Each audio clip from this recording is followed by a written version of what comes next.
begyndte at tale om vores slag i går aftes. Det, som jeg refererede til, var de pyrrhiske krige. Der er ikke tid i et lejrmøde som dette til at gå tilbage og forklare disse krige. Men det er alle blevet optaget på klassen på portugisisk og spansk. Så for lejrmødet vil jeg gerne vejlede os til 4 slag. Ipsos 2016. Herakleia 2018. Asculum eller Raphia 2019. Beneventum og Panium.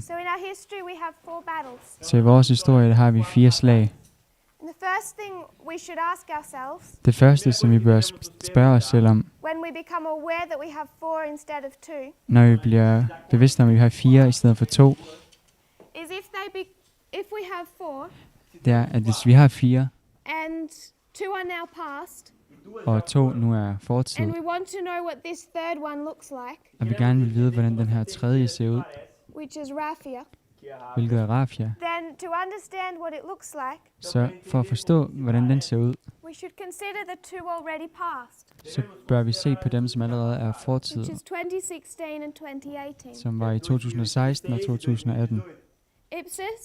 Ipsos, Herakleia. Så det er mit formål, at i vores klasse i dag, at vi vil diskutere Ipsos, arbejde os igennem Ipsos, og hvis tiden tillader det, vil vi diskutere Herakleia. Når man ser på Pyrrhos historie,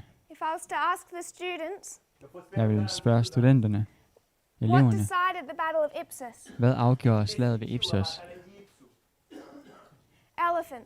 Elefanter. Elefanter blev bragt til det slag som et våben til krigsførelse. Og de afgjorde slagets udfald. Elefanter blev også bragt til slaget ved Herakleia. Første gang, at Rom nogensinde havde set elefanter, var ved det her slag. Og elefanterne afgjorde slaget. Elefanter bestemte sejrsherren ved Asculum.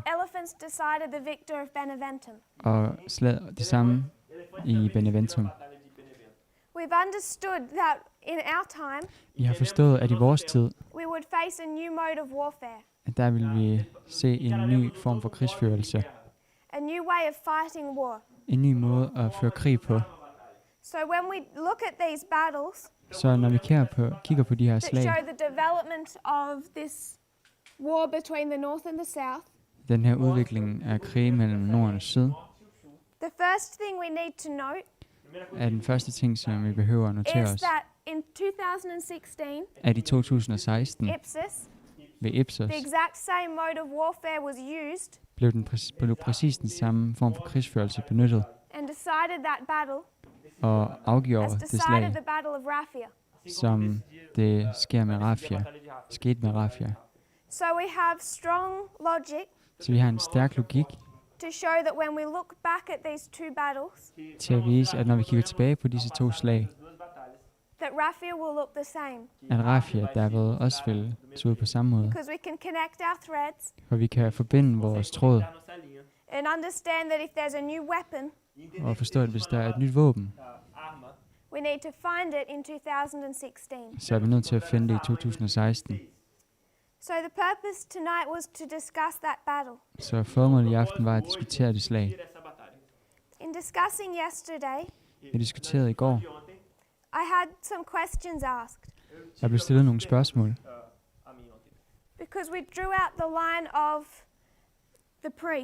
For hvis vi tegnede præsternes linje og identificerede, at den begynder i 1989, hvilket er endens tid, 9/11, 11. september 2014, which is our Sunday law. hvilket er vores søndagslov. Then we have a swelling of the loud cry Og vi har en forøgelse af det høje råb to 2018, til 2018, close of probation, nådetidens ophør 2019. 2019. So when we drew out this line, Så da vi tegnede denne linje, some of you were concerned var nogle af jer bekymrede about 2014 om 2014, and what that meant. og hvad det betød. And also we discussed 2012, Og vi diskuterede også the 2012, prediction of 2014. forudsigelsen om 2014. So my thoughts Så mine tanker are that instead of discussing these battles, er, at i stedet for at diskutere disse slag, we should first go back and understand 2012 and 2014. så burde vi i stedet gå tilbage og forstå 2012 og 2014. Because they are what develops this mode of warfare. For det er det, som udvikler den her form for krigsførelse. Like we discussed yesterday, Som vi diskuterede i går, if we're going to consider a waymark, så vil vi tænke over and vores we know that there's a vejmærke, battle, og vi ser, at der er we et can know slag. there's a battle here, Hvis vi ved, at der er et slag her, Rafia, Rafia, without discussing the battles previously. uden at diskutere de forrige slag. But if we want to know what it looks like, Hvis vi gerne vil vide, hvordan det ser ud, we have to consider it in the context of its history så er vi nødt til at overveje det i konteksten af dets and historie, draw a thread through those. og tage en tråd igennem den So historie. I don't want to do this study in all its detail, Så jeg vil ikke fortsætte dette studie i but I do want to detaljer, connect our thread men jeg vil gerne forbinde back vores from the tråd time of the end. tilbage fra andens tid. So when we look at 2016, Så når vi ser på 2016, we'll have some context. så har vi en kontekst. I want to read one quote for you. Jeg vil gerne læse et citat for This jer. was only released a couple of days ago, Det blev udgivet for nogle få dage siden, and it's a Russian general, og det er en russisk general, General Gerasimov. General, that's the name of someone? general Yes. ved General russisk navn. Gerasimov. He is one of the leaders of Russia's armed forces, Han er en af Ruslands militærs ledere, and he spoke of Russia's methods og han talte om Ruslands metoder at a recent convention. ved en nylig konference. Numa convenção recente que tiveram, ele falou sobre os métodos russos de batalha. He's considered one of the leaders Han betragtes som en af lederne in the Russian military, i det russiske militær, directing how they fight. der bestemmer, hvordan de kæmper. In 2013, he wrote an article, I 2013 skrev han en artikel, and what he said og det han sagde, is that there's no clear border det var, at der ikke er nogen klar grænse in the modern world i den moderne verden, that separates war and peace. der separerer og adskiller krig og So fred. wartime, Så krigstid, if we're not following the news hvis vi ikke følger nyhederne or the flow of events, eller begivenhederne, der sker, looks like peace. ser det ud som fred, And there's a lot of war og der er meget krig in peace. i fred. So perhaps you think the world isn't at war, Så måske tror du, at verden ikke er i but krig, one of Russia's top generals is saying we're at war. men en af Ruslands øverste generaler siger, at vi er i krig, And we've been waiting as a movement og vi har som bevægelse to ventet see war begin in 2019 på at se krig begynde i or at 2019, Rafia. eller i Rafia.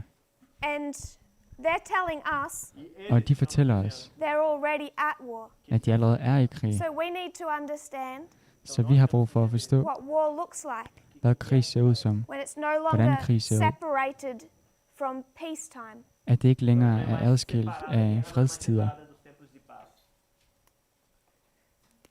If we go back to the time of the end, Hvis vi går tilbage til endens tid, we consider 1989. og vi kigger på 1989, What age are we in? hvilken tidsalder er vi i? in the information age. Vi er i informationstiden. So you could go back to the Bronze Age Man kan gå tilbage til bronzealderen do bronze, or the Iron Age, eller jernalderen, and you start to find weapons og man begynder at finde våben armas, made out of bronze or iron. armas lavet ud af bronze eller jern. We're no longer in the age of metals. Vi er ikke længere i metalalderen. Now we're in the age of computer chips. Vi er i computerchip-alderen. chips de computadores. And it's known as the information age. Det kendes som informationsæraen. According to Time magazine, Ifølge Time Magazine information age began with a big bang. begyndte informationsalderen med The Big Bang. And they say that was in 1989. De siger, at det var i 1989. If you consider our time of the end, Hvis du betragter vores we endestid, tend to see Daniel 11 verse 40 så plejer vi at se Daniel 11, vers 40, and the Berlin Wall come down. og faldet på But so Berlinmuren. much happened in that year. Der skete så meget i det år, Time magazine actually wrote a book about it.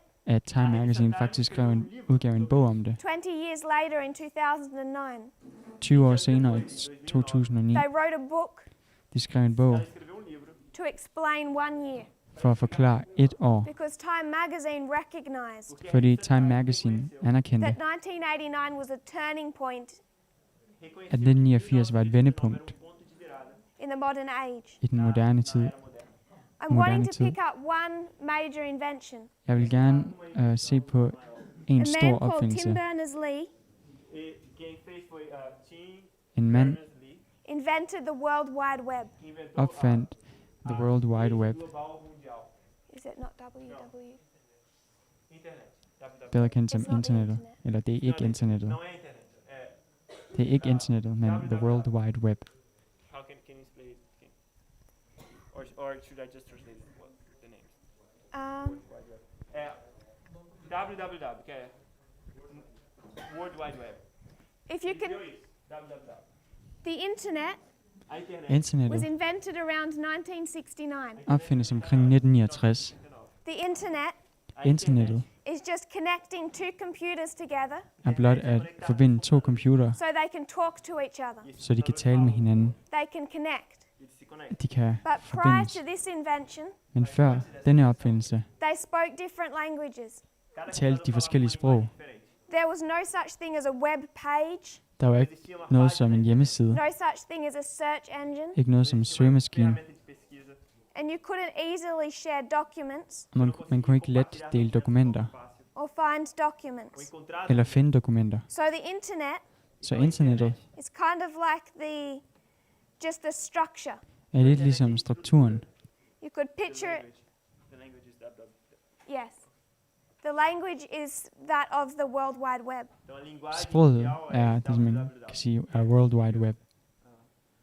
Teia global de alcance global. Det er verdensomspændende net, hvis man oversætter ordene. So the World Wide Web Så The World Wide Web Rede de alcance global. is like an application É como se fosse er ligesom en that anvendelse, runs on top of the internet. som funciona løber oven på internettet. And it's when you would consider a web page. Og når man considera uma kigger på en hjemmeside, So if you write in a search, så hvis man skriver en tekst it'll i give you a web søgemaskinen, page. så vil man nessa rede e aí finde vai te en dar hjemmeside. uma página dessa rede. You didn't have web pages before that Antes Man havde não ikke tinha hjemmesider før det, páginas dessa rede. that were linked together. som var forbundet sammen. So when he created this connection, this World Wide Web, Então quando ele Så criou da essa han rede opfandt mundial, den her forbindelse picture til it The World as a Wide Web, spider's web. forestil dig det som en Spider's edderkopspind. Et foi edderkopspind. conhecida como assim é desenhada como uma rede de uma teia de aranha. That's where the concept comes from. O Det er der conceito vem da teia de konceptet aranha. kommer fra. And if you pictured a web, Og hvis du forestiller dig et net, what that imagery is meant to show det som det billedsprog quer te mostrar. fortæller is dig, it creates all of these connections. er, at det skaber alle de her So forbindelser. the structure was there before. Så strukturen var der før. like two computers. Ligesom 2 computere. But the connections weren't there Men forbindelserne var der to ikke be able to put out or access information. til at gøre en i stand til at As conexões não estavam lá para poder acessar ou pegar. opsøge information og finde information. Communicate with people easily. Til let at kommunikere med folk. When he created this World Wide Web, Da han opfandt det her World Wide Web, they say it turned the internet sagde det, at det Tornou a internet into an engine gjorde internettet til en maskine, criou til en motor, fez com que a internet se tornasse or uma ferramenta, or a vehicle veículo eller et køretøj, designed to create, skabt til at skabe, desenhada para criar, put out, colocar and access information. e acessar informação. opsøge information And og we've never been in udgive an information. age Og vi har aldrig været i en tid, where we've had so much information hvor vi har haft så meget information Informação at our fingertips. na ved ponta do vores dedo. tilgængelig for So os. in 1989, Então, em Så i 1989, he invents the World Wide Web. der opfinder han The World Wide Web. mundial, He puts out a scientific article Han udgiver en videnskabelig artikel, titled Information Management. der kaldes manejo da informação, informationsmanagement. uma proposta de manejo de informação. And then in 1990, Og i 1990 he creates the first web page. skaber han den første hjemmeside, Dessa rede global. And then that is released Então, og den udgives så liberada both to the military isso foi liberado både til militæret, or to corporate businesses para til virksomheder corporativas and to individuals. og til individer. So it's invented in 89, Så det er opfundet i 1989, 1989, developed in 1990, desenvolvido og det udvikles i 1990 released in 91. og udgives i This 1991. is the process of the invention of the internet as you think of it. Det er den proces, som internettets opfindelse The undergik. first computer-to-computer connection. Den første computer-til-computer-forbindelse. It's 1969. I 1969.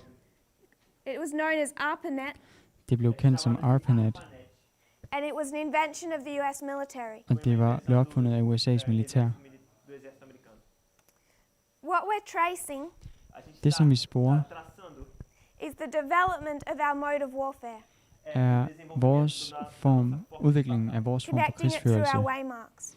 Vi forbinder den gennem vores First vejmærker. place we see this information weapon Første sted, hvor vi ser det her informationsvåben, begin to be seen der hvor det begynder at blive set, is its invention, er dets opfindelse, creation, skabelse and release. og udgivelse.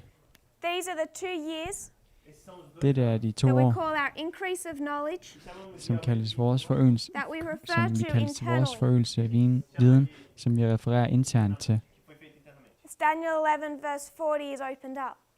som Daniel kapitel 11, vers 40 We can åbner sig op. also say Vi kan også sige it's the fall of the Soviet Union. Sovjetunionens fald. So these 2 years become significant for us. Så disse 2 år bliver rigtig betydningsfulde for os. Our next waymark Vores næste vejmærke is 1996. er 1996. Again, a lot happened this year. Igen, hvad skete der her? It was a significant year. Det var et betydningsfuldt år. What I would like to draw our attention to Det, som jeg gerne vil pege på, is the first cyber attack er det første by cyberattack Russia against the United States. af Rusland mod USA. It was known as Moonlight Maze. Blev kendt som Moonlight Maze. labirinto da luz da lua. Uh, I think you should put moonlight maze. Okay. It does not help translating. Se chama moonlight maze e a tradução literal seria labirinto. it's just a name that the US Army gave to it. Det er blot det navn, som USA's militær gav angrebet. Exército americano. But it's here Men det er her, that Russia first attacked the United States. at Rusland for første gang angreb de forenede stater. And what they Gennem were internettet. after Og det, som de gik efter, was information. var information. They hacked into the US military, De hackede sig vej ind til USA's militær, the Navy, flåden, Air Force, luftvåbnet, NASA, NASA Aeronáutica, NASA. and the Department of Energy. E o og departamento. And they Energidepartementet. stole a great amount of information. Eles Og de roubaram stjal store mængder information. So again, this is about information. Så igen, her handler det om information. Those of you that go into Google For dem af jer, som har tænkt to sig do at your google internet searches, og har tænkt sig at undersøge det på nettet. Google is invented in 1996. Google, det udvikles i Many 1996. of our news organizations Mange af vores nyhedsorganisationer novas organizações in the United States or West i USA eller i Vesten no Ocidental ou nos Estados Unidos. began in 1996. begyndte i 1996. Yahoo News, O Yahoo, Yahoo News, do Yahoo, Fox News, Fox News que é canal de notícias. and newspapers started to go online. og nyhedsaviser begyndte at gå online. Online. So I want to mark Google, Så jeg vil gerne markere Google, but also keep in mind these news organizations men også husk på de her nyhedsorganisationer, Informações de notícias. that are also coming up. som også kommer frem og går på It's nettet. breaking free of newspapers. Estão De saindo bryder med den traditionelle avisform They start building platforms online. og begynder at bygge começaram a criar online platforme, plataformas digitais. digitale platforme. Our next waymark Vores næste vejmærke Marco is 9/11. é er 11. september. September 11, 11 de 11. setembro. september we understand the terrorist attack. Entendemos forstår vi o som ataque terrorista. terrorist, But the US agencies, Mas as agências men americanas, CIA, CIA, CIA, FBI, FBI, they had something else in mind. de havde noget andet i tankerne end et Other terroristangreb. concerns other than just terrorists. De havde andre bekymringer end blot terrorister. As you can imagine, Som I kan forestille jer, this has been 12 significant years. har dette været 12 betydningsfulde år. If you're a CIA agent, Hvis du er en CIA-agent, someone high up, en rangeret højt, and you're trying to do your job, og du forsøger at gøre dit arbejde track people, og spore folk, procurar pessoas, buscar pessoas. fight crime, bekæmpe kriminalitet, prior to 1989, før 1989, then you have all the tools you need to do that. havde du alle værktøjerne til at gøre dette. Precisa fazer isso. You know how people are going to communicate. Você sabe Du como ved, hvordan folk har tænkt sig at They're kommunikere. probably going to call each other on their home phone. De vil sikkert ringe til hinanden via deres fastnettelefon. telefone de casa. So the way you're going to track and handle your investigations Så måden, som du vil spore og håndtere dine undersøgelser, is done in a certain way. gøres på en særlig måde. And there's restrictions on what you can do. Og der er begrænsninger på, hvad du kan gøre.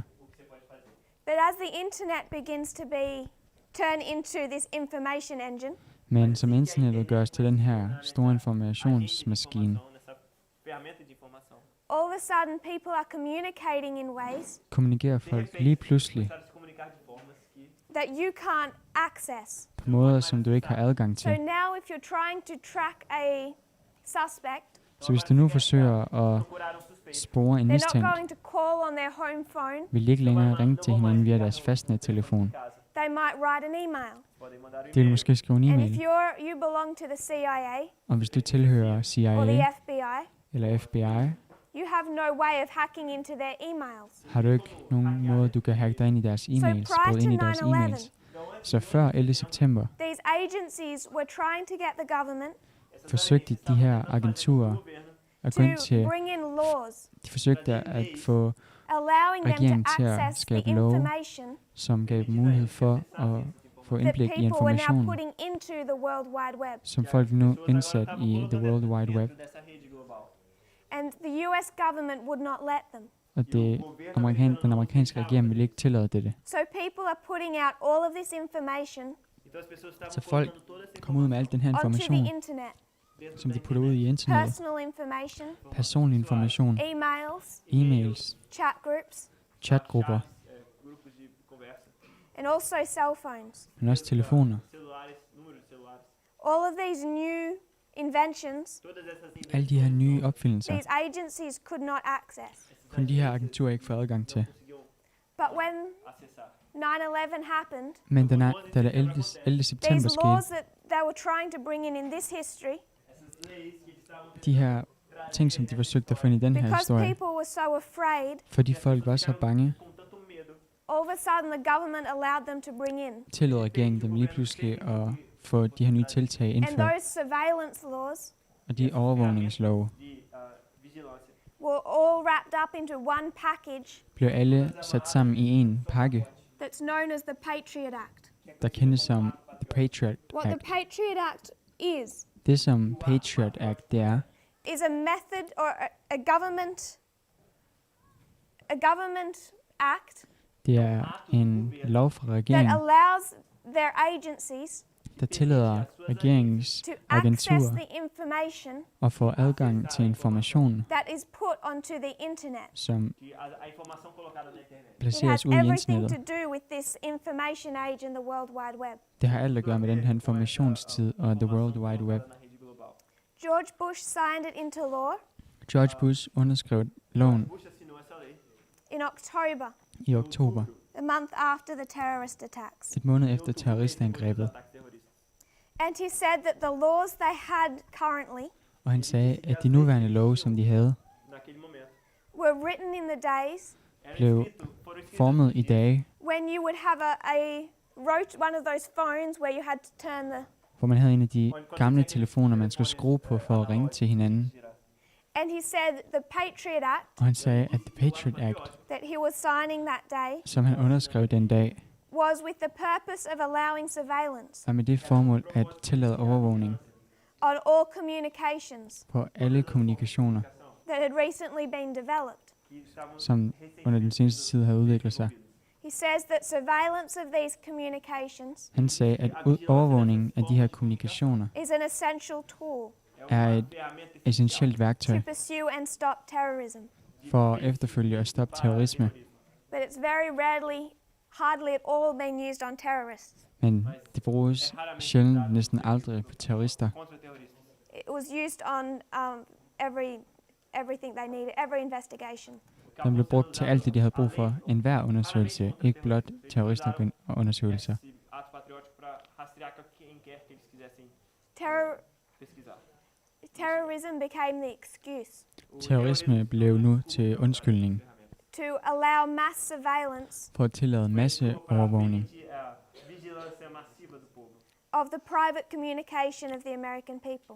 af det amerikanske folks private kommunikation. Do povo americano. And it's important to remember Og det er vigtigt at huske på, these weren't thought of in the 1 month after 9/11. at dette blev sket en måned efter 11. september. These were things that the government wanted to bring in prior to 9/11. These were things the government wanted Isso eram Dette coisas var que o ting, governo som já regeringen queria, ville indføre before før that terrorist attack, det but terroristangreb, Congress had never allowed. mas o men Congresso kongressen tillod det aldrig.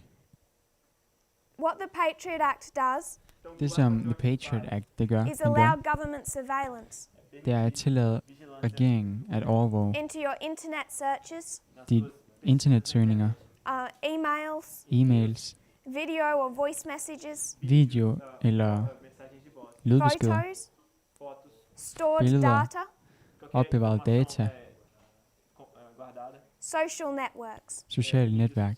Pretty much what you do online. Dybest set alt det, du foretager dig online.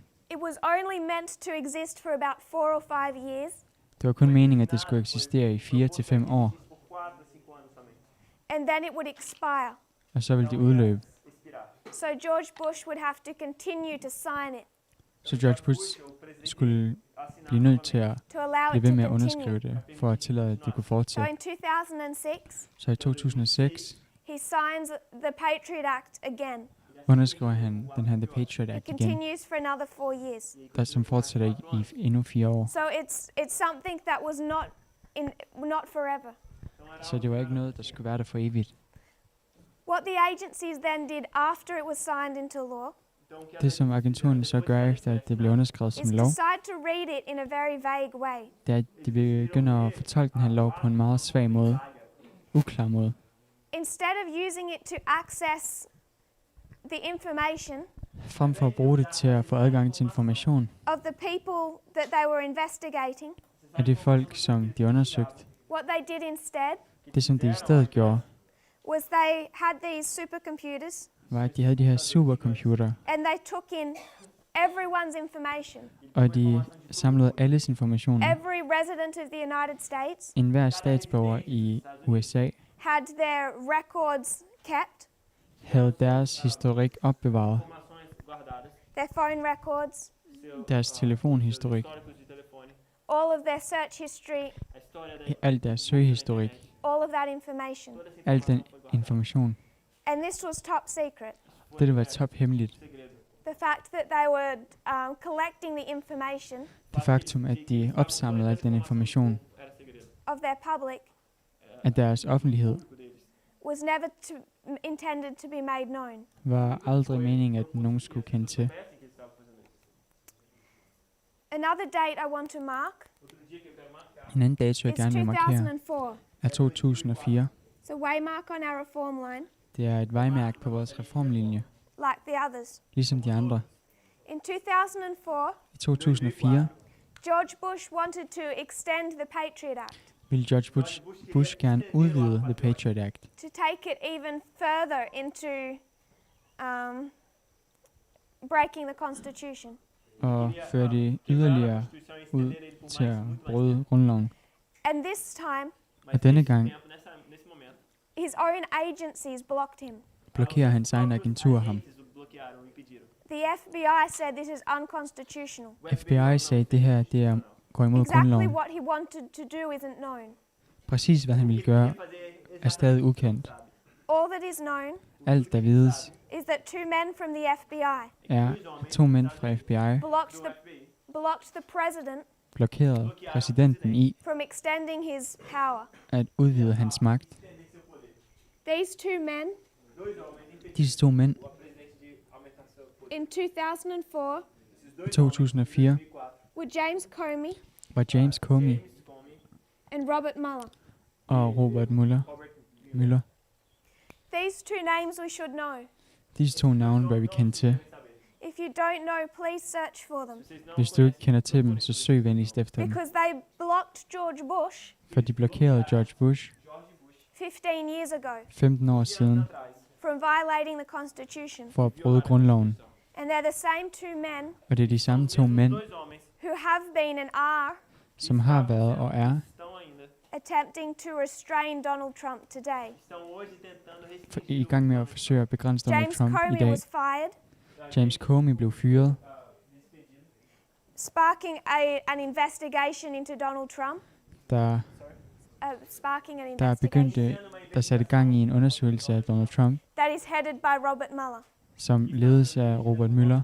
But these are the two men Så disse er de 2 mænd, that have launched this investigation som har startet den her undersøgelse into this, i det her, the collusion of 2014 sammensværgelsen i 2014, and Trump's relationship with Russia og Trumps forhold til Rusland, that we've already seen illustrated on our reform lines. som vi allerede ser illustreret på vores reformlinje. And this is in one sense restraining him.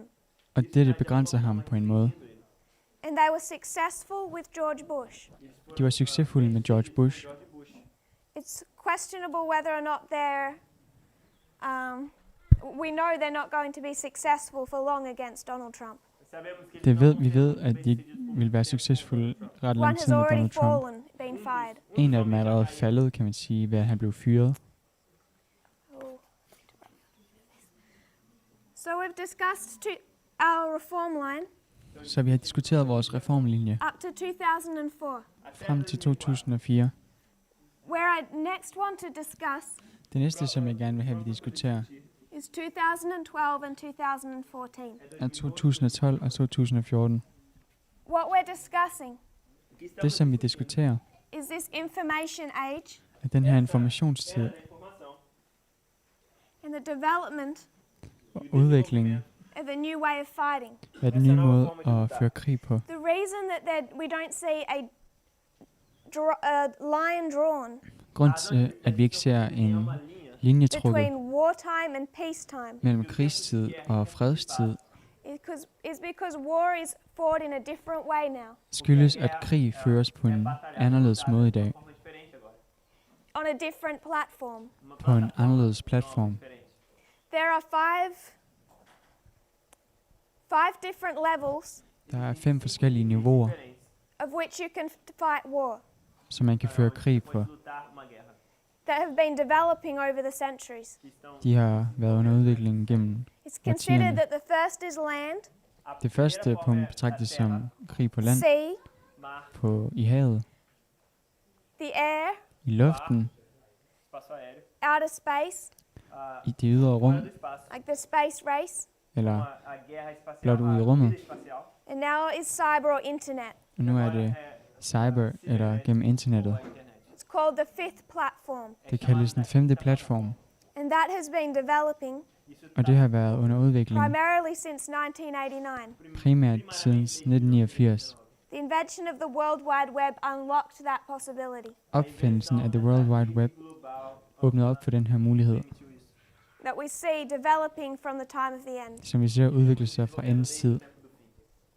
Now we want to consider 2014, Nu vil vi gerne se på 2004, and we have to see this 14. development continue. og vi vil gerne se den her udvikling fortsætte. What we are tracing Det, som vi sporer, is not only the invention of this weapon, er ikke kun udviklingen af dette våben, but how the government interacts with it, men hvordan regeringen interagerer med det, how it responds. hvordan den svarer, And we already teach in this movement og vi underviser allerede i denne bevægelse, what the Patriot Act was, hvad The Patriot Act var, which is an attack on the Constitution. hvilket var et angreb på grundloven i USA. It violated the 4th Amendment, Det strider imod den the right to Fourth Amendment, privacy, retten til privatliv and the restraint on the government og regeringens to not begrænsning investigate without a reason. i ikke at undersøge noget They grænsende needed uden a en grund, warrant, uden et mandat, and they bypassed the Constitution og de forbigår grundloven under the Patriot Act. med The Patriot Act. In considering 2014, I vores overvejelse af 2014 I'm suggesting what helps us understand this external history vil jeg foreslå, at det, der hjælper os med at forstå den her eksterne historie, is by understanding the internal history. det er ved at forstå den interne If we historie. understand the internal, Vi forstår det interne. we could understand the external. Hvis vi forstår det interne, kan vi forstå det Because you might eksterne. notice Hvis I kan måske se, when we watch this development, når vi kigger på de her udviklinger, it interacts with our waymarks. så interagerer de med vores vejmærker. There is an increase of knowledge in this history Der er en forøgelse af viden i den her historie, that is instrumental in what is coming. som er utrolig vigtig i det, der kommer. And you can see that internally. Og man kan se det internt. Daniel 11 verse 40. Daniel 11, vers 40. And you can see that externally Og man kan se det eksternt with the invention and release of the World Wide med Web. opfindelsen og udgivelsen af The World Wide Web. So first I want to consider the internal Så først vil jeg gerne have, at vi overvejer det interne, kigger på det of the interne, history that we're approaching. og den historie, som vi nærmer os. Internal?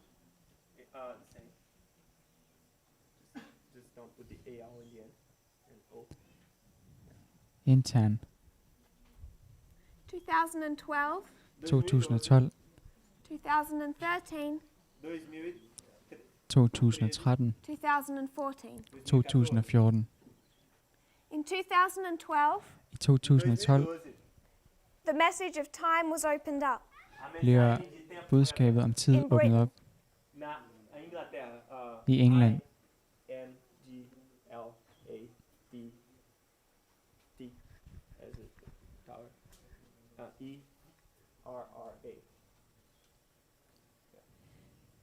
USA? USA is EUA. USA. Or Great Britain? It's Great Britain or just Britain? Britain is fine. So Britain, Så Storbritannien. in Britain, a message is opened up I Storbritannien bliver et budskab åbnet op regarding time. angående tid. That message went from Britain Det budskab gik fra Storbritannien to the United States. til USA. How it was handled by the leadership Hvordan det blev håndteret af ledelsen They rejected the message De forkastede and budskabet, called it fanaticism. kaldte det fanatisme, And those that were teaching that message og de, som underviste det budskab, were silenced. blev So it Stille. tried to enter Blev in stille. 2012, Så når vi kigger på 2012, and where it failed og hvor det fejlede was with the leadership. med ledelsen, 2013. 2013, What is blocking this message? hvad blokerer dette budskab? I want to suggest there's two different groups. Jeg vil gerne foreslå, at der er 2 forskellige grupper. One of the leaders En af lederne, L-I-D-E-R. That's singular. You want a plural? Yes. particularly Elder Jeff.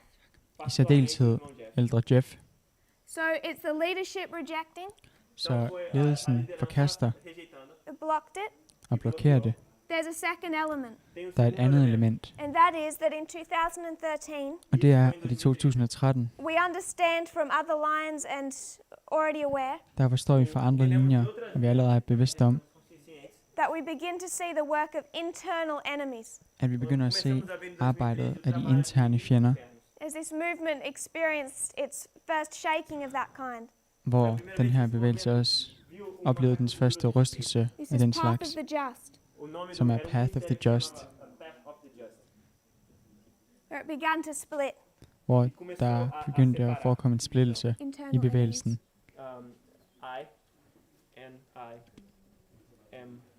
I-N-I-M-I-G-O. That's enemy. Now put the same. Intern.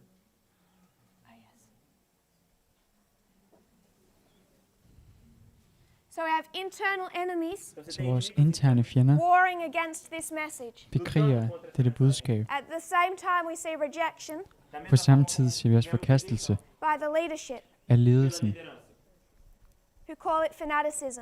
som kaldte det fanatisme.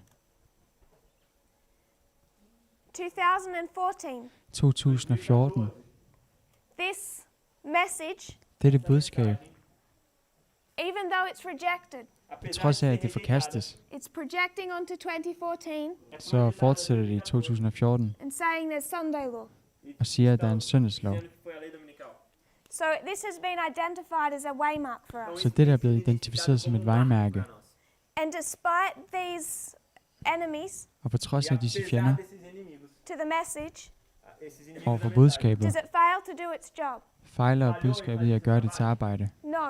Nej, 2014 became our Sunday law. 2014 blev vores søndagslov. Whether we were going to walk through that history blind Og men vi vælger at gå igennem den historie blindt, or recognize where we were. eller anerkender, hvor vi var. So it became a waymark, Så det blev et vejmærke. even though we didn't see it until after. På trods af, at vi ikke så det før en tid efter det.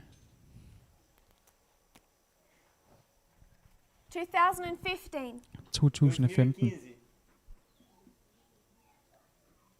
I want to mark Jeg vil gerne markere, that the person behind this message, at personen bag dette budskab, I'm going to mark Elder Parminder, jeg markerer ældre Parminder, begins to teach begynder at undervise, because he'd been silenced in this history. for han blev slukket i det her, 2016, den her historie. he's 2016 anointed.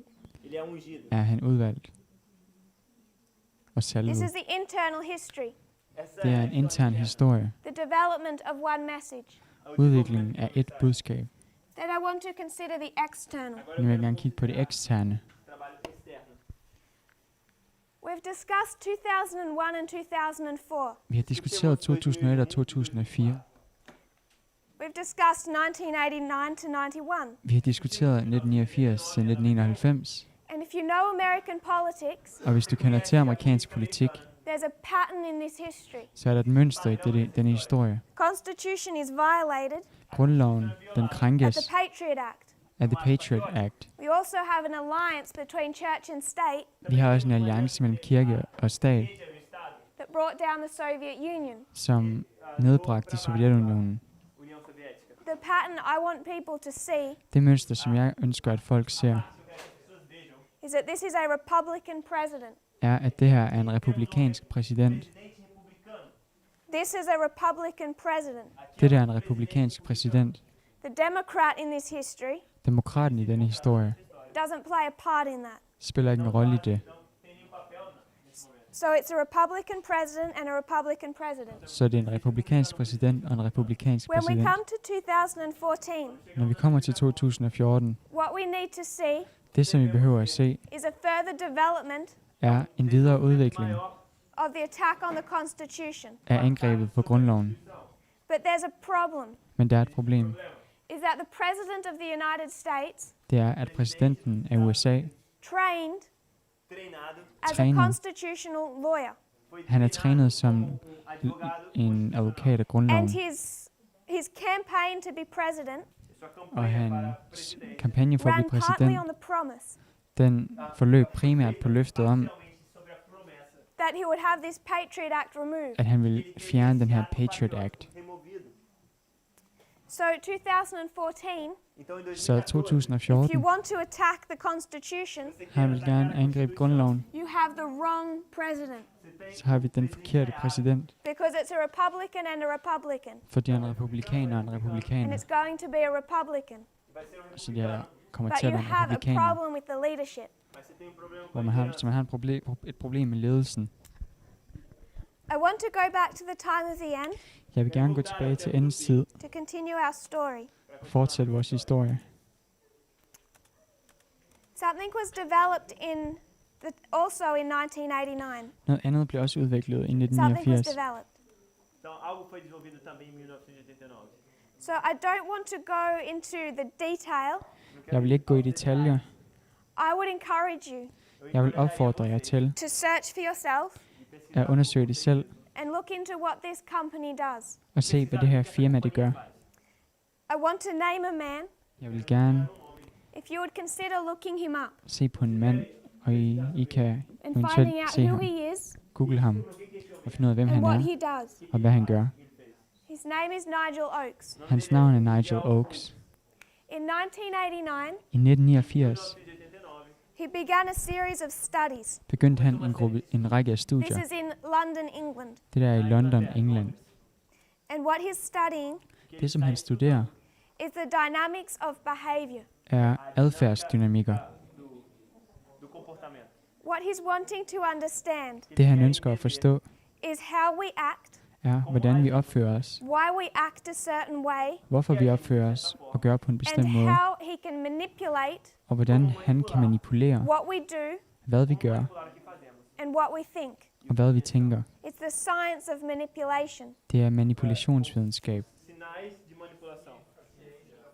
A ciência da manipulação. Obrigado. I'm just going to say Jeg vil blot sige, that it's known as BDI. at det kendes som BDI. I'm not sure how it's going to translate. Jeg ved ikke, hvordan det kommer til at lyde It's oversat. behavioral dynamics. Oh, sorry, this is behavioral dynamics working group. Undskyld, det her det er Behavioral Dynamics Working Group. De trabalho das dinâmicas de comportamento. We'll just know it by its letters. Vi kender det kun ved navn. He begins that in 1989.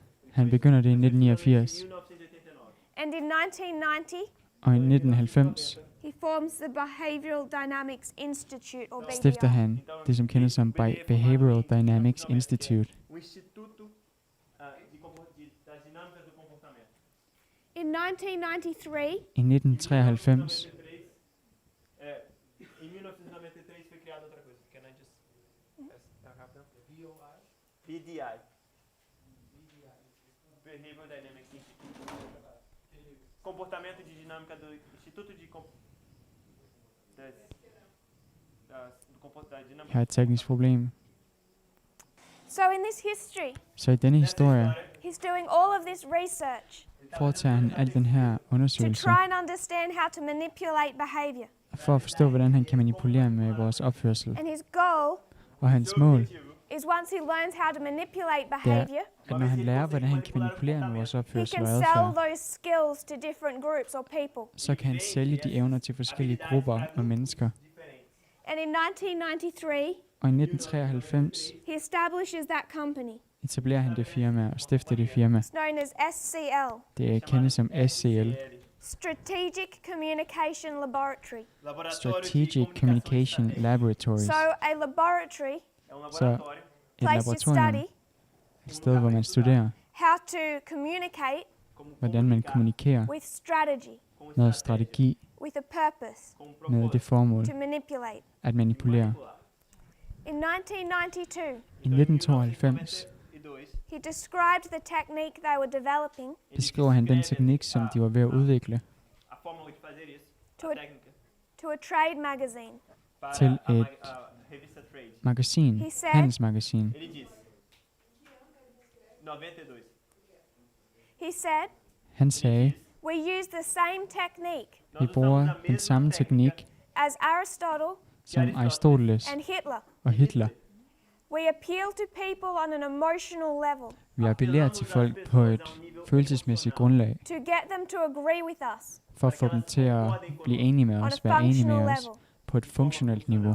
So if they want you to change your behavior on a functional level, Så hvis de ønsker at ændre din adfærd på et funktionelt niveau, whether you're in the Middle East hvad end du er i Mellemøsten, and they want you to not join a terrorist organization, og de gerne vil have, at du ikke bliver en del af en terroristorganisation,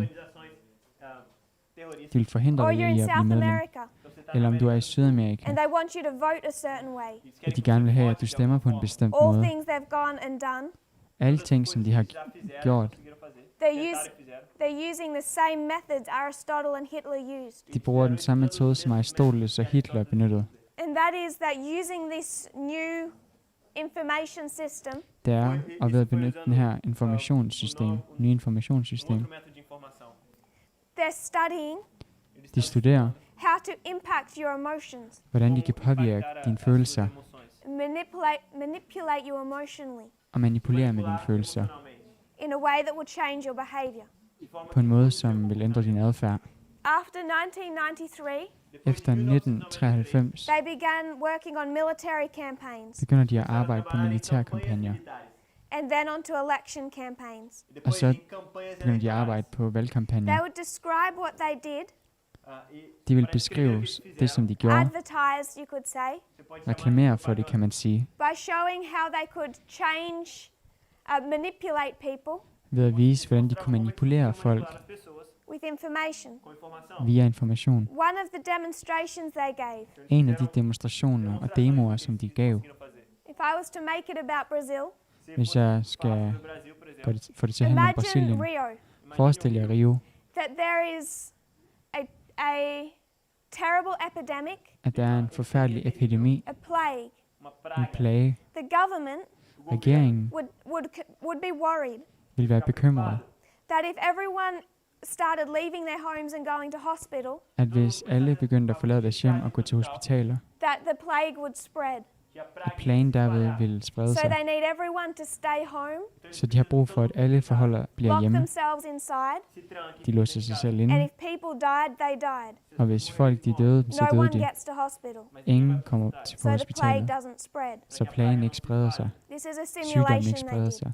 Det var en simulation, som de gav. What they would want to do Det som is the de så government ville would gøre, pay them. var, at regeringen ville betale They dem, would take over every news source you had, og de ville overtage enhver nyhedsmedie, som du from havde, news channels fra nyhedskanaler to radio til radio, to everything on your computer. til alt på din computer. Every news source they would take over, Alle nyhedskilder ville de overtage, and then they would start spreading a lie. og så ville de begynde at sprede en løgn. They could say that a cloud of gases was coming, De kunne sige, at en sky af gasser var på vej, the air was toxic, at luften var giftig. you have to stay home, Du bliver nødt til at blive lock indenfor, yourself inside, låse dig selv inde, or you won't survive. eller ellers vil du ikke overleve. So what they engage in Så det, som de begynder at gøre, is mass deception, det er at foretage masse, spreading a lie sprede en løgn to change people's behavior. for at ændre folks adfærd. And they say this is for the greater good. Og de siger, at det er for det allerbedste. But at the same time they were For det showing fælles this gode. simulation, Samtidig som de viste simulationen trying to sell their services to the government, og mens de forsøger at sælge deres services til regeringen, sagde de også, we want to make money. at vi ønsker at tjene And what penge. they essentially became Og det, som de egentlig blev til, was mercenaries. var They lejesoldater. would work for the Pentagon De ville arbejde for Pentagon in war zones i krigszoner, like Afghanistan ligesom Afghanistan, and try to change people's perceptions. og forsøge at ændre folks opfattelse. They worked in election campaigns, Og de arbejdede i valgkampagner increasingly so. i et større omfang, stigende omfang, voksende omfang. They begin to see De begynder at se, that the same techniques that they're using at de samme teknikker, som de bruger in Afghanistan i Afghanistan to stop young men joining Al-Qaeda for at forhindre, at unge mænd tilslutter sig worked just al-Qaida, as well virkede lige så godt in a country i et land against normal common people like ourselves mod normale hverdagsmennesker som os selv, to persuade you to vote a certain way. i at få os overtalt til at stemme på en bestemt måde. Og måden, som de It's gør by det på, targeting emotions. er ved at gå efter vores følelser. And they worked the vast majority of their work, Og størstedelen af deres arbejde, the second and particularly third world countries, i særdeleshed ulande, because those countries fordi de lande, are more likely to have a system already in place der er større sandsynlighed for, at de har et system, where there's already a form of dictatorship. hvor der allerede er en eller anden form for It's harder diktator, for people in third world countries diktatorisk styreform. Folkene to i de lande, access independent information. hvor folkene i de lande ikke har adgang til uafhængig information, So they freely admit så de frivilligt, that it's much easier for them to work så de siger selv frivilligt, at det er meget lettere for dem in at a arbejde country that does not have free information i et land, der ikke har fri information and open media. og uafhængige medier til So rådighed. we come to this history. Så vi kommer til den her historie, Like I just said, ligesom jeg netop sagde, they had not worked in Western markets har de ikke arbejdet i vestlige markeder, hardly at all. næsten overhovedet ikke. They hadn't worked in England De havde arbejdet i England or the United States. og i In de forenede stater. 2012, 2012 this British company gør dette enters the US britiske market. kommer dette britiske And the firma til reason they det can enter amerikanske the marked. US market in 2012 Og grunden til, at det kommer ind i det amerikanske marked i is there's 2012, just been an election. skyldes, at der netop har været et valg. Barack Obama was elected Barack Obama blev netop valgt for his second term, for hans anden valgperiode. and he's a Democrat. Og han er en demokrat. Alexander Alexander Nix. With an E? Oh, thank you. I've written it wrong in my notes.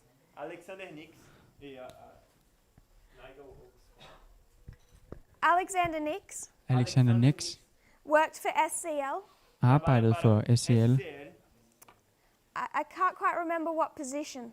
Jeg kan ikke huske, hvilken position han havde. Alexander Nix tem na empresa. High up. Han var ret He højt wasn't oppe. the president, but Han var ikke præsident, men he was the CEO. han var CEO. In 2012, I 2012 this British company goes from Britain into the United States. går det her britiske firma fra Storbritannien til USA. And Alexander Nix says the reason they were able to do this Og Alexander Nix siger, at grunden til, at de var i stand til at gøre dette, is because the Republican Party had just lost an election. det var, at det republikanske parti netop havde tabt et valg. They were angry, De var vrede, and they wanted to find a tool og de ville finde et værktøj, to make sure they didn't lose the next election. som sørgede for, at de ikke tabte det næste valg. And Alexander Nix says Og Alexander Nix this siger, was our opportunity dette var vores valg, to var begin vores working mulighed in American i at elections. begynde at arbejde i amerikanske valg. So 2012, Så i 2012 they go from Britain går de fra Storbritannien to the United States til USA with the intention of working with the Republican Party. med intentionen om at arbejde for det republikanske parti. Remember, this company acts a lot like mercenaries. Husk, at dette firma opfører sig meget som lejesoldater. 2013, 2013 I want to mark a couple of problems Her vil jeg gerne markere et par problemer, that this method was encountering. som denne metode den We discussed mødte. 9/11 Vi diskuterede 11. september and the Patriot Act, og The Patriot Act, and the fact that now there is a constitutional lawyer as og president. det faktum, at der nu er en grundlovsadvokat som præsident. There are two groups Der er to grupper, blocking a Sunday law in 2014. der blokerer en søndagslov i 2014. The first is the leadership. Den første er ledelsen. Who was the leader? Hvem var lederen? Obama. Obama. And he's not going to pass a Sunday law. Han ville ikke indføre en søndagslov, But they also had enemies on the inside. men de havde også fjender indeni. How many of you, if you could raise your hand, Hvor mange af jer, hvis I vil løfte jeres hånd, have heard of the name har hørt om navnet Edward Snowden? Edward Snowden? You know that name. I kender det navn. I'm going to ask those that haven't Jeg vil gerne spørge dem, som ikke har. to please look him up. Vær sød og slå ham op. He was a contractor. Han var han arbejdede på, I think it was for the CIA. han arbejdede for CIA med en vis stilling. And what he did Og det, som han gjorde, was become more and more unhappy at han blev mere og mere utilfreds with what the government was doing under the Patriot Act. med det, som regeringen gjorde under den her Patriot Act. We discussed how they were accessing people's private information Vi diskuterede, hvordan de tog adgang til en masse privat information and storing it secretly. og opbevarede det hemmeligt. And Snowden was aware of this. Og Snowden var bevidst om dette. So what he did Så det, han was gjorde, collect all the private documents, var at indsamle alle de private dokumenter. the largest collection of top secret documents Den største samling af tophemmelige dokumenter, that's ever been gathered together der nogensinde er blevet samlet in known history. i nyere tid, i kendt tid. He begins this work in June 2013 Han begynder dette arbejde i juni 2013 to leak these internal documents. i at lægge de her interne dokumenter And now everything that has happened under the og Patriot offentliggøre de her Act dokumenter. Og nu er alt det, som er sket under from The Patriot Act 2001 to fra 2013 2001 til 2013, begins to leak out into the press. begynder det at blive offentliggjort til pressen. Obama var And he is forfatningsmæssig currently præsident, hiding. He had to run away. og som respons blev han nødt til at Russia took him flygte. in. Rusland tog han til sig, And he's staying in Russia under their protection. og han er i Rusland under deres beskyttelse.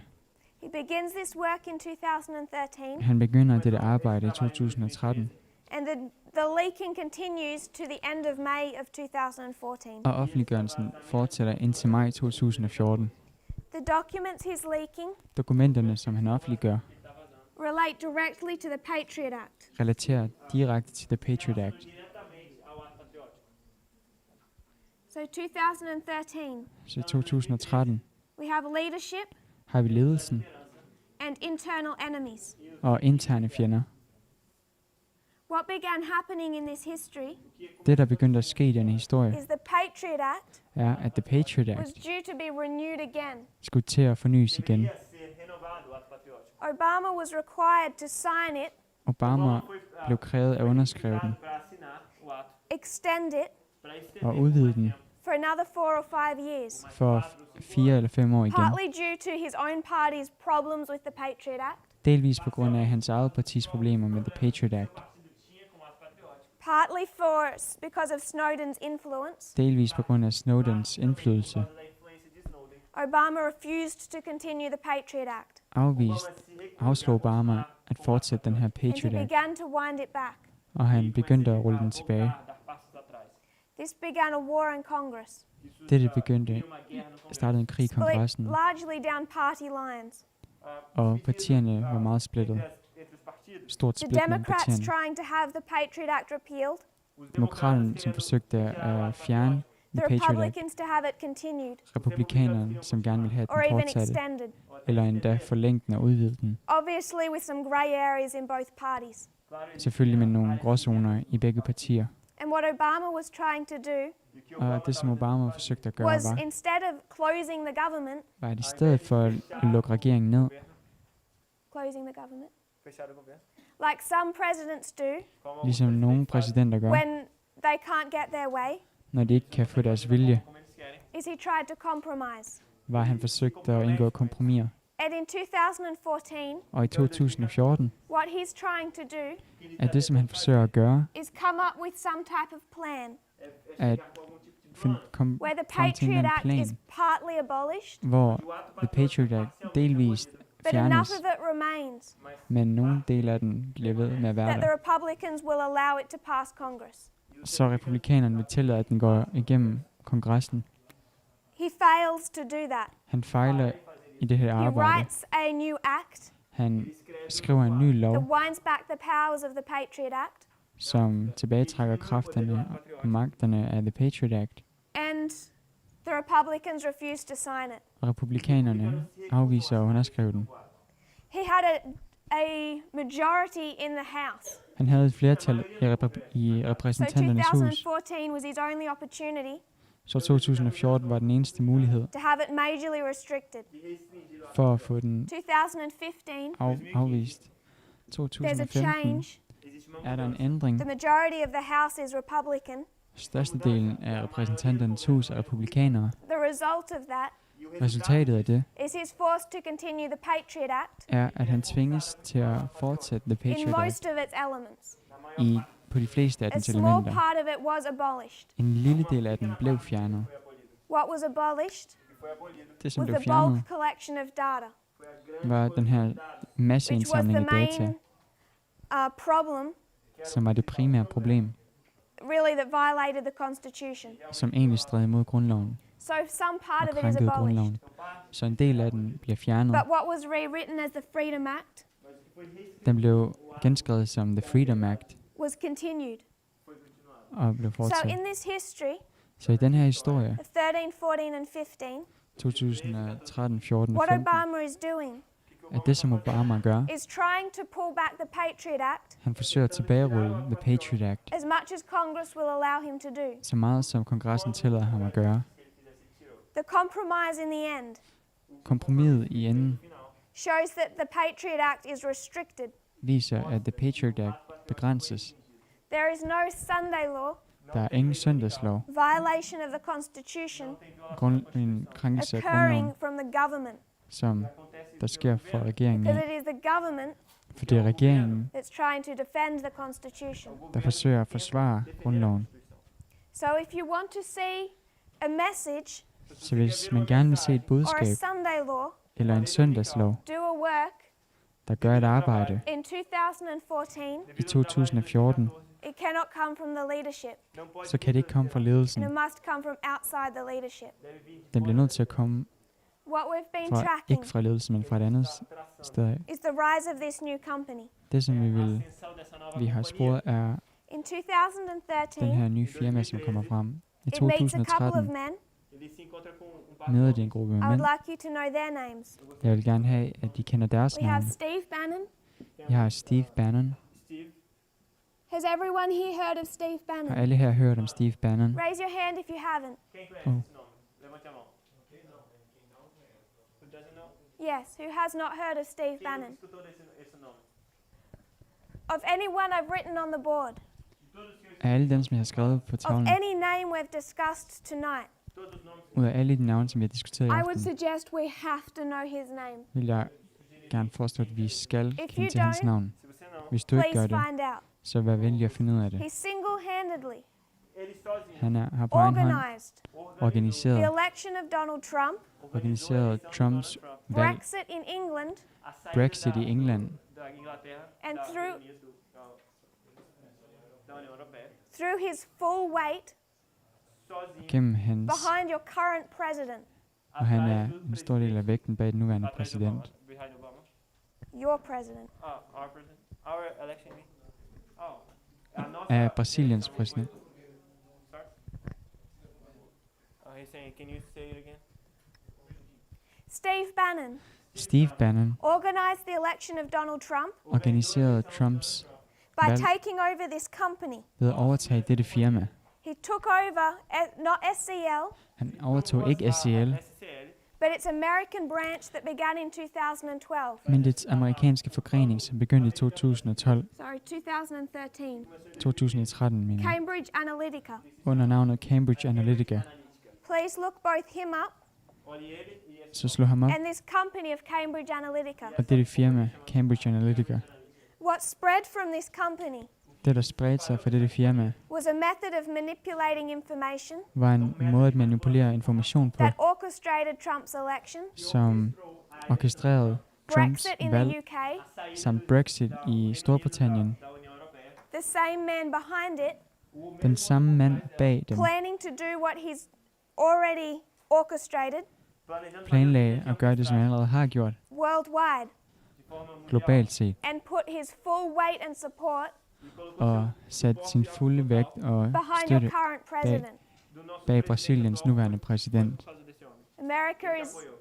America is just part of his work. USA er kun en del af And det if there arbejde. was anyone Og hvis der var nogen, that stood for Protestant America, som stod for protestantisk Amerika, fascist far-right politics, fascistisk, højreorienteret politik, conspiracy theories, konspirationsteorier, fake news, fake news and manipulating people's emotions, og manipulation af folks følelser, it's Steve Bannon. er det Steve Bannon. And the problem Og problemet er, is that he speaks through news organizations at han processeres gennem that feeds into nyhedsorganisationer, the public's perceptions, der fodrer starts folkets creating meninger. fear, Han er ved at and skabe before you know it, en we're platform, voting the way that they want us to vote, og før du ved af det, så stemmer vi på en måde, som de thinking vil have, like vi an stemmer, apostate Protestant. og tænker som protestantiske. This man has protestanter, done more to change frafaldne the current protestanter. world Denne mand har gjort mere for at ændre den than Donald nuværende Trump verden, has done. end Donald Trump han har gjort. We will close in a prayer Vi vil afslutte med en and bøn come back for a og komme second tilbage class. for en anden klasse, næste klasse.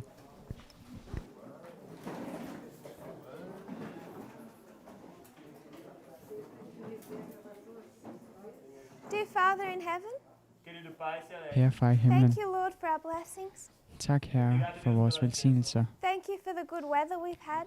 Tak for det gode vejr, som vi har. Thank you for this camp meeting. For at du tager dig ind i I dette pray, Lord, lejrmøde. that you'll prepare us. Jeg beder herre, at du må forberede os, We know we have only a few months. når vi ved, at vi ikke kun har nogle få måneder. And I pray that we'll understand Og jeg beder, at vi må forstå, what you wish for us to know, hvad du ønsker, at vi ved, and perceptions that need changing, Lord.